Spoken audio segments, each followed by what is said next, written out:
Hadirin yang kami hormati, di malam hari ini, yaitu malam Ramadan yang ke-17,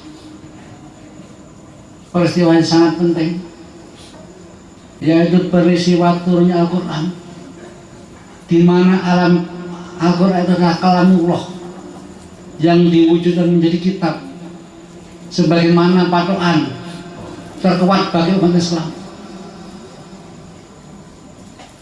Aturan-aturan yang terjadi dalam kehidupan tentang ibadah, baik ibadah kepada Allah langsung maupun ibadah kepada manusia, di situ sudah tertera. Sebagaimana kita umat Islam yang menambah kebahagiaan yang abadi, tentunya kita wajib menghargai, memakai Al-Quran sebagai pegangan atau patokan hidup kita. Nyuwun sewu hadirin yang kami hormati, tadi sudah disinggung oleh Gus Mat atau Pak Matali tentang putra-putra pengamal pada zaman itu. Alhamdulillah di sini di PSB ini banyak putra-putra pengamal zaman yang kembali.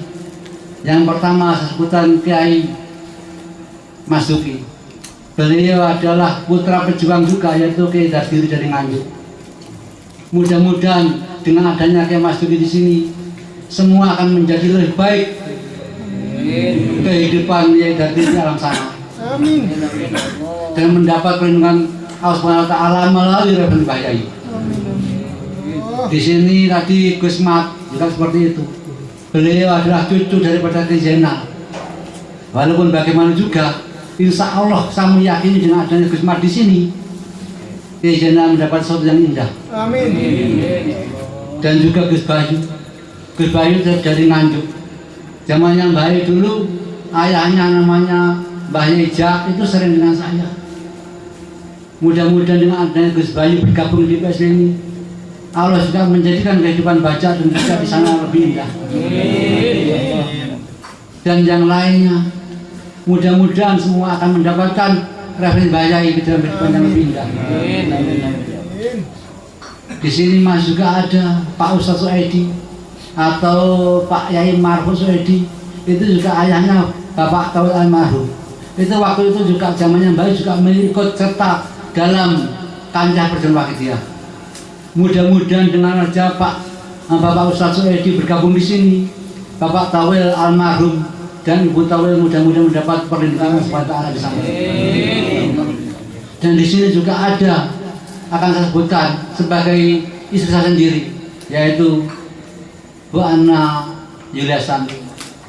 Dia juga anak dari Pak Ansori. Pada waktu zaman beliau Mbah Yai, beliau dokter Mbah Yai. Mudah-mudahan dengan adanya ini di bulan Ramadan ini semua mendapatkan SWT. Amin. Dan nanti setelah 1 Syawal kembali ke rumahnya masing-masing dalam keadaan bahagia. Amin. Mudah-mudahan doa saya didengar Allah SWT. Amin. Sehingga yang di sini walaupun bukan putra pengamal pada Mbah Yai, saduan mula. Mudah-mudahan semuanya mendapatkan ridho Allah. Hadirin yang kami hormati, dan sekali lagi ada masih ketinggalan Bapak Robiki yang sekarang almarhum. Mudah-mudahan dia di sana juga mendapatkan perlindungan Mbah Yai. Sehingga nanti di sana di Padang Pasar kita berkumpul kembali di bawah naungan Mbah Yai. Amin. Hadirin yang kami hormati, di sini saya akan menerangkan sedikit yang selama ini orang belum tahu atau belum paham. Kita ingat beliau di saat Kubrawada, atau juga di saat itu mungkin terkenal dengan soal wasiat 9 Mei. Itu beliau jauh. Intinya hampir sama. Sanggupkah panjenengan sekalian dari wakil-wakil kula? Dan ketika itu di saat 9 Mei 86 itu belum ada yang menjawab. Kemudian beliau bertanya lagi, sanggupkah panjenengan sekalian dados wakil-wakil kula.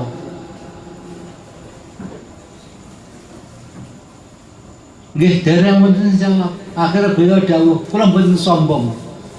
Bangsa lain daftar dados wakil-wakil kula. Nanging tasih kula tangguhaken. Amargi bangsa lain utawi bangsa Cina niku keras.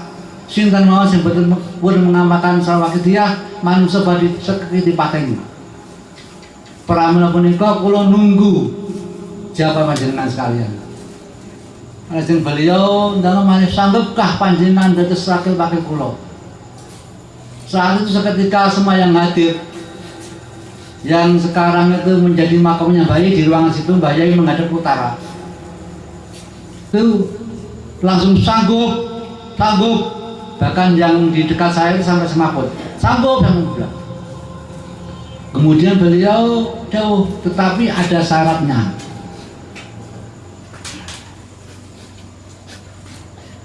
Syaratnya apa? Yang mewakili harus sesuai yang diwakili. Dan itu saksinya Allah sama mendengar. Waktu itu Mbah Yai telunjuknya mengacung ke atas, saksinya Allah sama mendengar. Gitu. Yang diwakili harus, yang mewakili harus sesuai yang diwakili. Intinya dawuh itu seperti itu. Itu didawuhkan lagi, diulangi lagi satu berwadak malam Senin.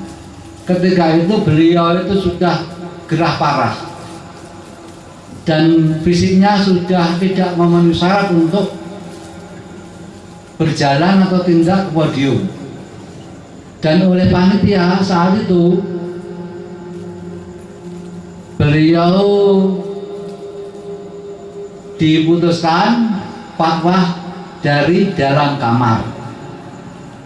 Di antaranya yang saya dengar waktu itu hampir sama. Sanggupkah panjenengan sekalian dados wakil-wakil kula? Nah saat itu menjawabnya langsung sanggup. Itu perbedaannya itu.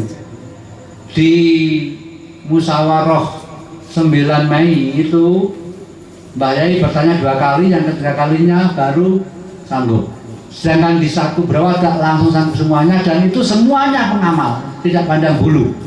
Tetapi 9 Mei itu hanya personil, pengurus pusat dan daerah. Otomatis yang terakhir itu semuanya mendengar. Dan sampai sekarang itu berlaku. Kemudian sanggup berserentak, sanggup itu semua gemuruh waktu itu acara di kubro itu. Kemudian beliau dawuh lagi menawi maban sholat wakidiyah kawula ijazahaken dumateng panjenengan sekalian. Panjenengan sekalian angsal ijazahaken dumateng tiyang rintu mutlak. Saupamanya panjenengan sekalian nemokaken lembar wakidiyah dumateng tong sampah, panjenengan namaken sah-sah kemawon.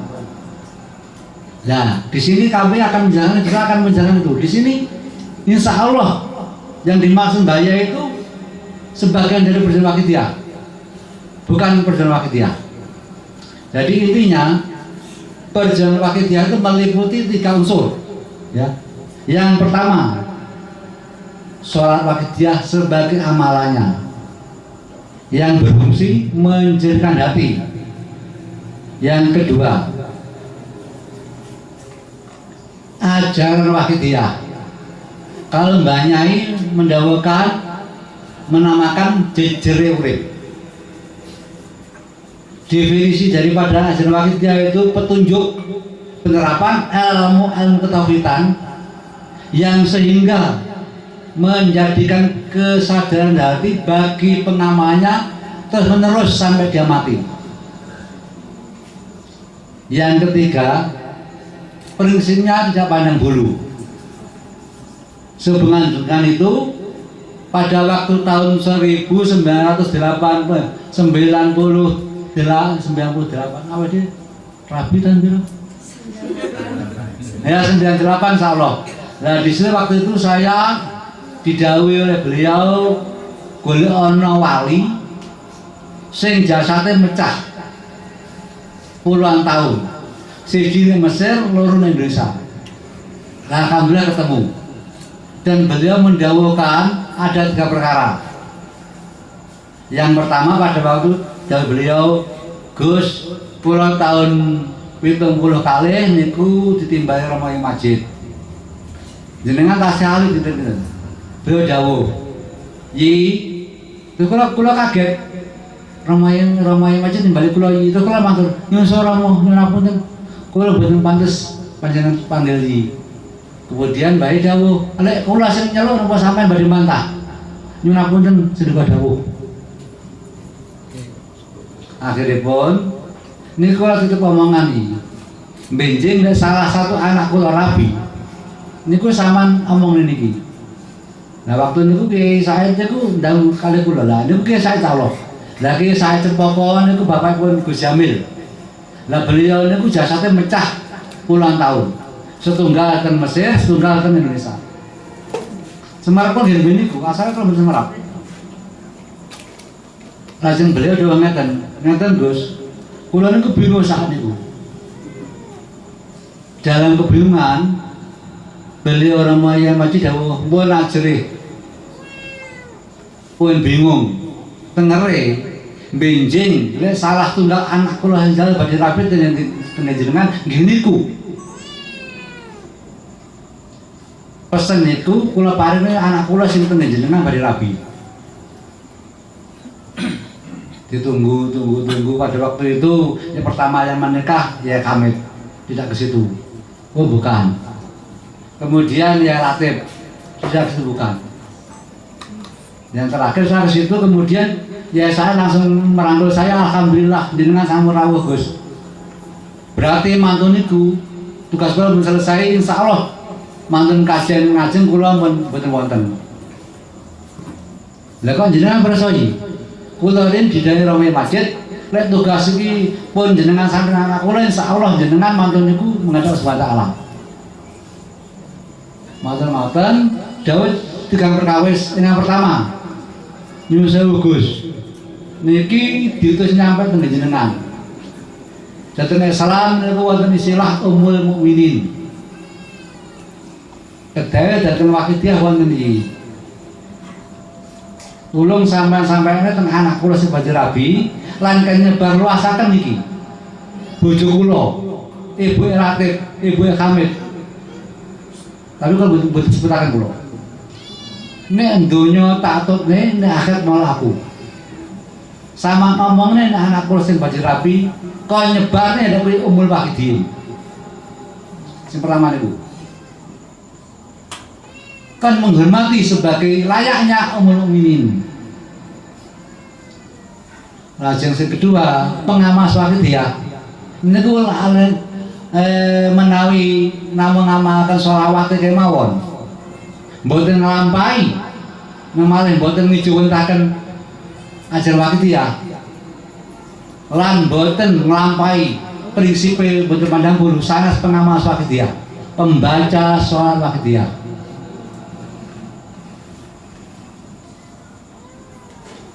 Yang ketiga, niku sama sampai tenggane anak kula. Niki hubungane pribadi anak kula. Nggih nyuwun apunten ingkang niki privasi mboten kula omongne nggih tentang pribadi kula. Lah maten-maten kinten-kinten jarak setunggal kali wulan ke saya teng Mekah. Musim haji. Mantun teng Mekah kondur terus kula dikengken rika, alhamdulillah Gus jasad kula sampun dados tunggal, insyaallah kula ditugasi sekawan dosa kan Mbah Yai kalian waktu niku Romae kalian Romae Majid. Mantun niku mengke sekawan dosa takliman kula diganti pun kondur. Menghadap Allah, saestu. Sekawan dosa mantun ngoten selisih nggih pas takliman niku kula nggih rika terus kula nyuwun apunten matur suwun pesene benjing ben desa kondur. Tepat dawuh Mbah Yai Majid. Nah, terus kenapa kula ngomong niku masalah sholawat Wakidiyah? Amargi beliau itu yang ingin dijauhkan dijazahkan bukan perjuangan Wakidiyah, sholawatnya Wakidiyah. Saat ini kita tinggali, kita koreksi. datang lembar wakidiyah ajaran terakhir apa? Lillah billah rasul birasul. Boten wonten lil rasul wonten. Lil rasul boten dijasahaken.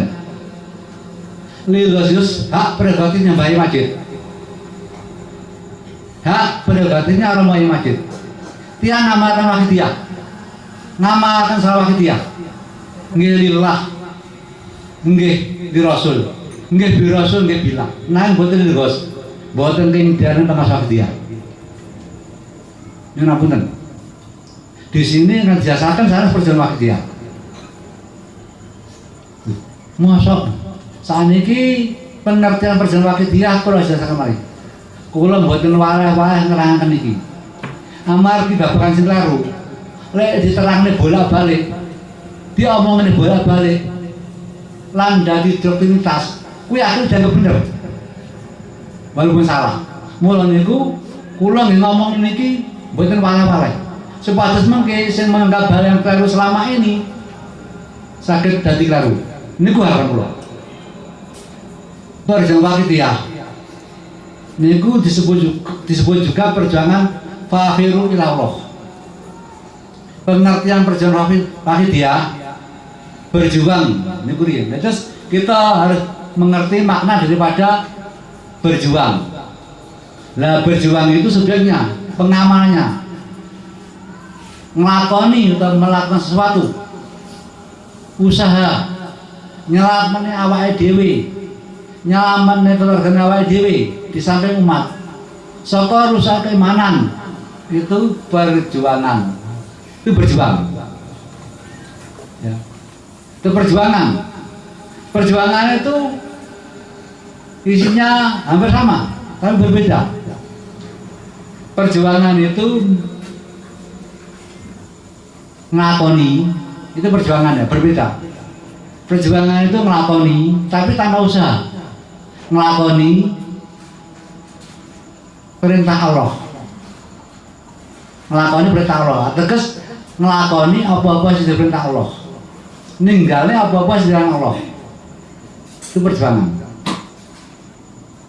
Wakidiyah saka basa Arab artinya wahid, nah, satu atau tunggal. Wahid niku tunggal. Lajeng ditambah ya tak marbutah, nggih. Dadi wakidiyah. Nah, artinya golongan orang yang mentauhidkan Allah Subhanahu wa taala. Jadi perjuangan wakidiyah itu artinya nglakoni, ngedowi larangan Allah, nglakoni perintah Allah sebagai layaknya golongan orang yang bertauhid kepada Allah Subhanahu wa taala. Itu perjuangan. Itu wakidiyah.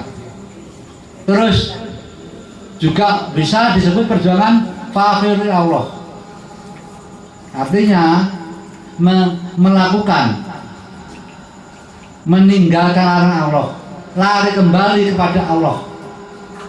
Itu perjuangan. Sedang berjuang fakir Allah, berjuang wakidiyah. Ya.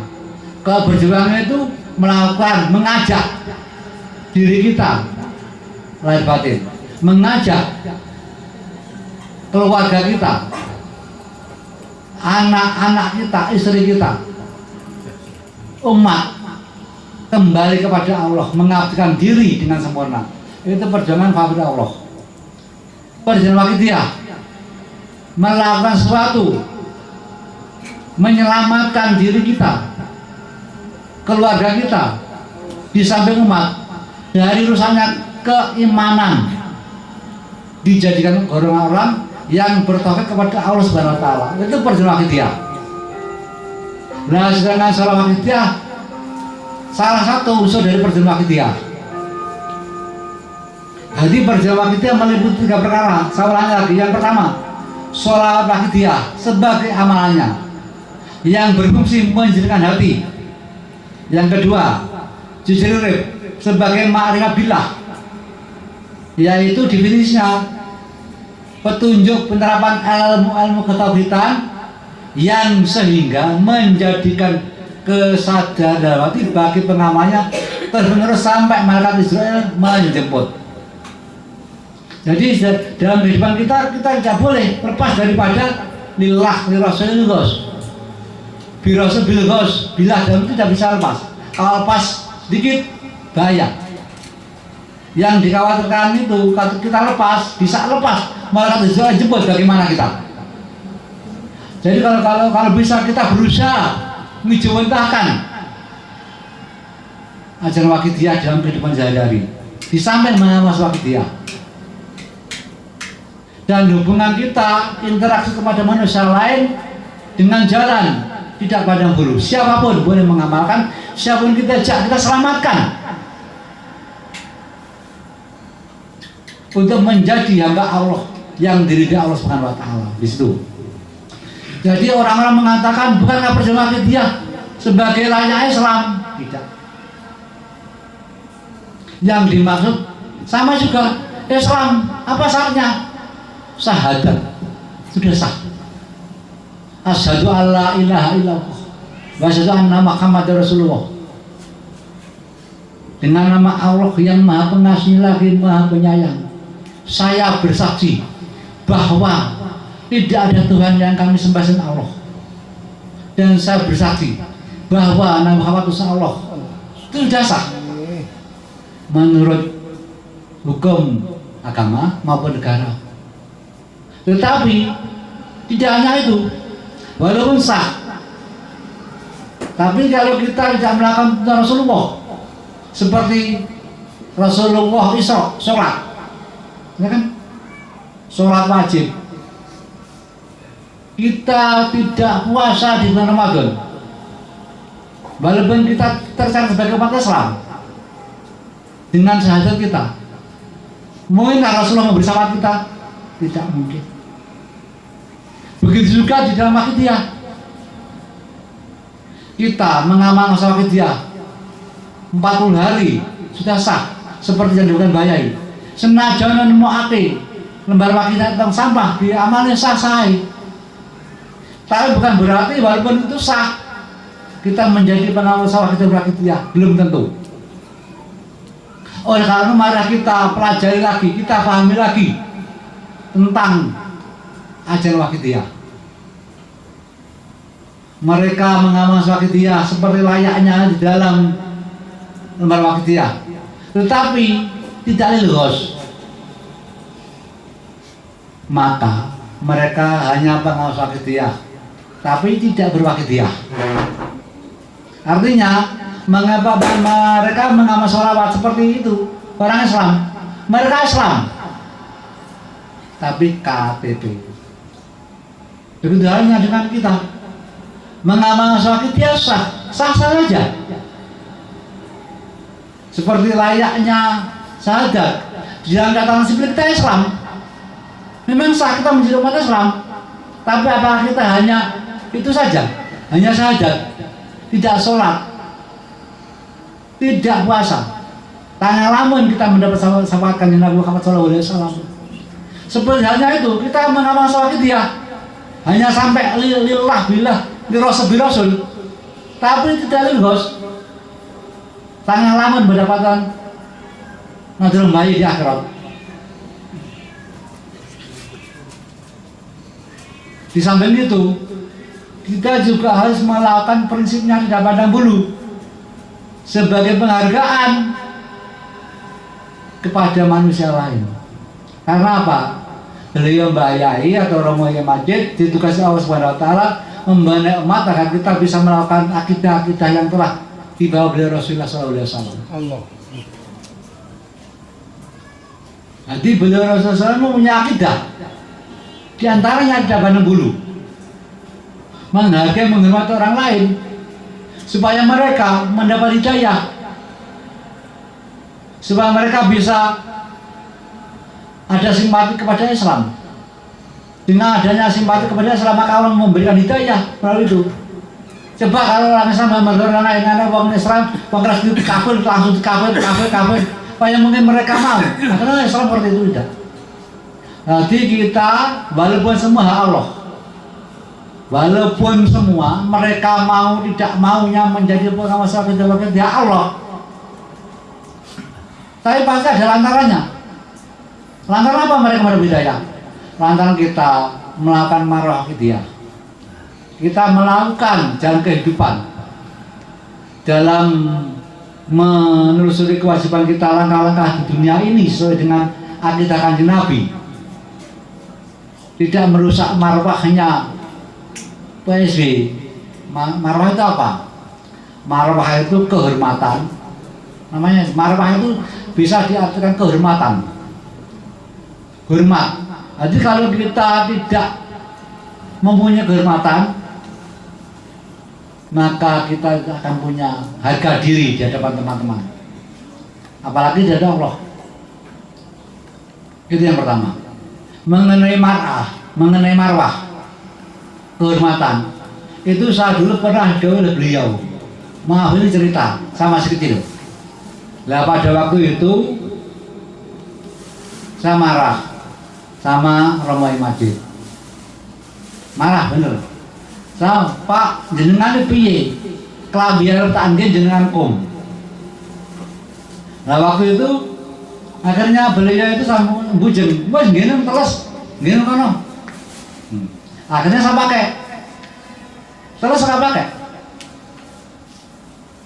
Itu istri saya juga dibilang sama ibu saya. Saya bilang di sini klambi wes terus barang mangkah tinggal. Saya pakai. Kemudian beliau dawuh, "Lah terus piye? Yo tak nggih." Kowe gelem bae? Nggih kula nggih. Nah, waktu saya memakai baju itu beliau dawuh, "Pi, sing apik ngono kuwi. Wong lanang wis omongane teko tenggorokan kuwi sadar. Kakek percaya. Maka wong lanang kae kehormatan dadake subhanallah." Itu masih tapi ngatur pada itu.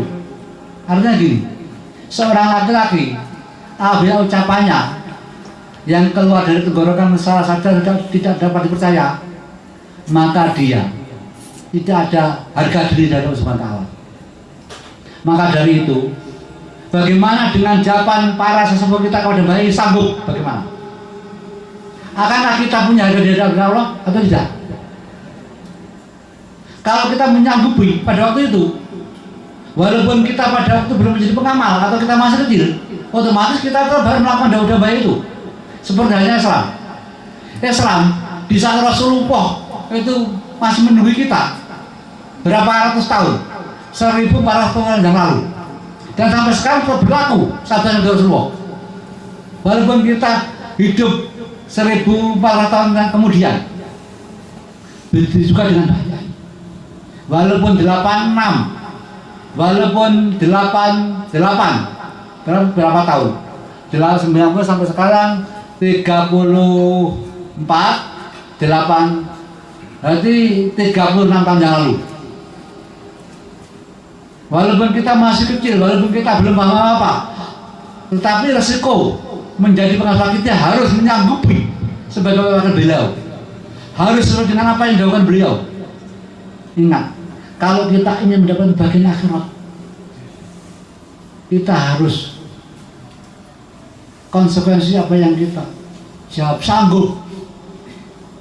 Dan sekarang marilah kita koreksi diri. Bagaimana diri kita selama ini? Ya, bagaimana diri kita selama ini? Menyanggupi sebagai wakil beliau dalam hal hubungan kabul dengan nas. Itu contoh kita di dalam pengurusan PSB, kita juga wakil beliau secara langsung, tangan-tangan beliau secara langsung, karena pengurus sebagai kaki tangan daripada lembaga yang telah ditaklif beliau, yang telah diciptakan beliau. Kita langsung kaki tangan beliau. Kalau pengamal yang tidak bisa mengurus hanya wakil-wakil, tapi tidak langsung, tidak menjadi tangan-tangan beliau. Tapi yang sebagai pengurus itu di samping pengamal, yang wakil beliau juga sebagai tangan-tangan langsung beliau. Terus bagaimana menjaga marwah PSB itu sendiri? Tentunya kita harus melakukan apa yang dikehendaki beliau. Di antaranya Ada beberapa hal. Yang pertama, pengamal sawahidiyah itu jangan sampai tidak dalam satu hari satu malam melakukan atau mendirikan aurat 7-17. Itu yang mendirikan, bukan membaca, mendirikan, melakukan dan dijuntahkan. Kalau membaca tadi bukan sawahidiyah. Mendirikan mujahadah 7-11 dalam satu hari semalam minimal 1 kali. Terus setiap bulan sahriyah, kita mendirikan sahriyah tingkat kecamatan. Itu disponsori oleh pengurus PSB kecamatan. Yang ketiga di atasnya lagi tingkat kabupaten, Rubusanah atau Triwulan, itu disponsori oleh PSW kabupaten atau Kodia. Ya. Yang keempat Nisusanah, yang ini disponsori oleh PSW provinsi. Yang terakhir Kubro disponsori oleh PSW pusat. Walaupun kita sudah mengadakan, insya Allah di makam sudah cukup. Pokoknya jamnya. Di sini orang bingung. Kubro itu jamnya, yang tepat jam berapa? Dengar. Di situ kita kembali ke ranahnya Mbak Yai. Mbak Yai dawuh, mbok bilih wong uzur kubro. Mboten ting ditinggalaken. Kula suwun mengikuti saling griya. Mulai acara dimulai jam 8 sampai selesai. Lah bakunya mujahadah itu. Bakunya mendirikan mujahadah kubro itu mulai jam 8 sampai selesai. Malam Jumat acara ibu-ibu mulai jam 8 sampai selesai. Mau panitia untuk malam Jumat acara panitia di sekolah panitia itu mulai jam 8 sampai selesai. Malam Sabtu ibu-ibu jam 8 sampai selesai. Malam Minggu remaja jam 8 sampai selesai. Kanak-kanak Minggu pagi jam 8 sampai selesai. Terakhir malam Senin acara bapak-bapak jam 8 sampai selesai. Nah di situ sebenarnya bakunya kubro itu jam-jam itu. Seperti halnya kita acara di Mekah Hukum, jam-jamnya tertentu, bukan hari, jam. Kubro demikian. Alangkah baiknya jika kita mengikuti dibayai. Nyuwun sewu mbok bilih kubro buat saged rawuh wonten undur. Kula suwun bareng datang griya antara jam 8 sampai selesai mriku. Dengan itu ngisi bidang kubro, kedua ngisi bidang kata mujahadah makom mujahadah non stop mujahadah ngisi bidang. Tapi bakunya mujahadah kubro itu ya jam itu. Dan di samping itu, dawuh ini juga bisa untuk dasar bahwa kubro itu yang dimaksud uzur itu tidak mengadakan secara besar-besaran atau tidak melibatkan kepanitiaan dan izin pemerintah. Uzur perorangan. Bahkan benar dawuh mbok bilih wonten ingkang uzur upami mboten gadah sangu sing saged gadah sangu digendong dijak mriki. Nah otomatis uzur itu yang dimaksud uzur. Kecuali uzur tidak bisa ditinggalkan, misalkan meninggal dunia orang tuanya, itu tidak bisa ditinggalkan. Mengikuti mujahadah setelah tahlil sampai, kan biasanya orang meninggal tahlil, orang tua kita meninggal tahlil. Habis tahlil kita mengikuti mujahadah kubro. Diniatkan untuk acara ibu-ibu malam satu. Dari rumah, maksudnya itu. Nah kalau kita menyanggupi sebagai wakil beliau dan beliau sudah menunjuk saksinya Allah Sang Maha mendengar, bagaimana? Kalau kita mengingkari janji, dari jauh bahaya akan terjadi. Kita tidak punya harga diri dari Allah SWT. Lebih buruk daripada maaf.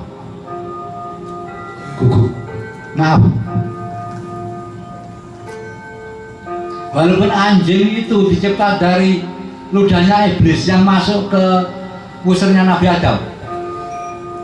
Tapi walaupun demikian anjing sendiri sebenarnya tidak ingin seperti itu. Pada suatu saat ada seorang khalifah. Itu dia khalifah terpilih. Kemudian jalan di tengah-tengah jalan ada seekor anjing. Kemudian khalifah itu pimpinan itu menyingkirkan serbanya, menyingkirkan jubahnya. Kemudian anjing berbicara.